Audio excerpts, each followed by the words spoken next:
makakatanggap po ba ako ng Certificate of Employment kung nag-absence without leave ako sa company na pinagtatrabahuhan ko? Oo. Ayan.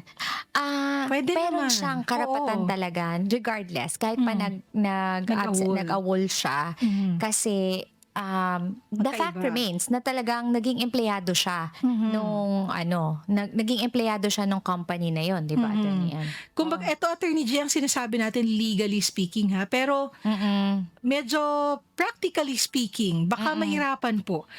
Kasi kung kayo ay nag-awol sa kumpanya, paano niyo po kaya kakausapin yung HR 'no Paano na ka babalik oo, doon paano na, ka babalik ng "Ay, hindi nag-awol ako ka? nag-leave, pahingi na lang ng ano, Puwede pong makuha ko yung Certificate of certificate of Employment. employment." Oo, Oo. parang kahit even ethically, 'di ba, medyo Mhm. unethical siya. Ikaw nga, hindi ka nga nagpaalam na Mhm. umalis tapos ngayon babalik ka, hihingi ka ng certificate of employment. Oo. Although, sa batas hindi naman nakasulat dun na bawal hingiin yung certificate of employment mo later on kung Hmm. severed na yung employment mo doon, 'di ba, Or Attorney baka Ann? kasi Attorney J, ang maging problema din diyan, kung minsan kasi yung ibang, mga ahensya 'no, mayroon silang clearance 'no. So, Mm, you have to comply dun sa clearance requirements. So, mm, baka hindi mo yan na-comply kung nag-awol ka.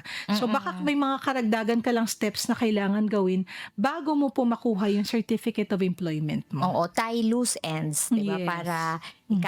Para ikaw, makakuha ng clearance and then eventually you get your certificate of employment.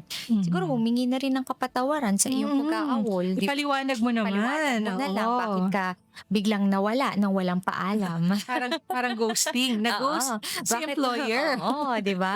Walang magandang naidudulot yung Oo, oo, ghosting. dapat Pag-usapan na mapaliwanag. oo, dapat nadadaan naman lahat sa mabuting usapan, 'di Oo. ba, Attorney M? Yes. 'Di ba? Maiintindihan naman. Siguro 'yan ng employer bagaman at sasama ang loob, pero at Mhm. least nalaman, hindi Yes. yung manghuhula, 'di Oo, ba? kung bakit ka nag-awol. Bakit ka Baka biglang iba na yung nawala? usapan. Oo. Hindi, sa awol pa rin tayo, Oh, Atty. awol pa M, rin. oo.